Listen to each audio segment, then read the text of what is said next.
প্রত্যেকটা ফোনে একটা করে ইউনিক আইডি কোড আছে, সেটার নাম হচ্ছে আইএমইআই কোড। এই আইএমই কোডটা প্রত্যেকটা ফোনে আলাদা আলাদা, এবং একটা ফোনের মূল সিকিউরিটি হচ্ছে এই আইএমই কোড। এই আইএমই কোড দিয়ে ধরেন আপনার ফোনটা হারাই গেছে, হারাই গেলে আপনি কি করবেন? থানা একটা জিডি করবেন। জিডি করতে হলে আপনাকে সর্বপ্রথম চাবে এই আইএমই কোডটা, কারণ এই আইএমই কোড দিয়ে আপনি আপনার যে ফোনটা আছে সেটা ব্লক করে দিতে পারবেন। এই ব্লক করে দিলে আপনার ফোনের কাজ করবে না, সেজন্য আপনার আইএমই কোডটা অনেক দরকার। এছাড়াও আপনার ফোনটা যে আসল নাকি নকল এসব চেক করার জন্য আপনার ফোনের সর্বপ্রথম দরকার এই আইএমই কোডটা।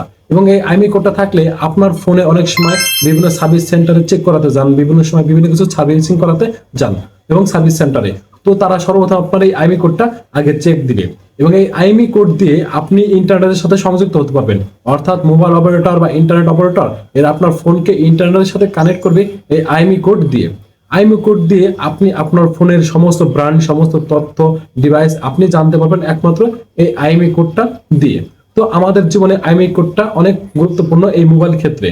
এই মোবাইল এই আইএমই কোডটা কখনো কারো কাছে শেয়ার করবেন না, এবং এটা আপনি গোপনে রাখবেন। এই আইএমই কোডটা সবসময় এটা কখনো ভুলেও কারো কাছে দিবেন না। তো আইএমই কোডটা তো জানলাম, এখন আইএমই কোডটা দিয়ে আমি কোন কাজ করতে পারবো এবং আইএমই কার্ডটা দিয়ে আমি কিভাবে এটা বের করবো। আইএমই কোড বের করার জন্য আপনার ফোনে লিখতে হবে *#06# *#06# সার্চ দিলে আপনি আইএমই কোডটা খুব সহজে পেয়ে যাবেন। এবং আইএমই কোডটা আপনি স্ক্রিনশট দিয়ে একটা খাতা বা ডায়েরিতে কোথাও লিখে রাখেন, যে কোনো সময় যে কোনো বিপদে আপনার অনেক কাজে দিবে।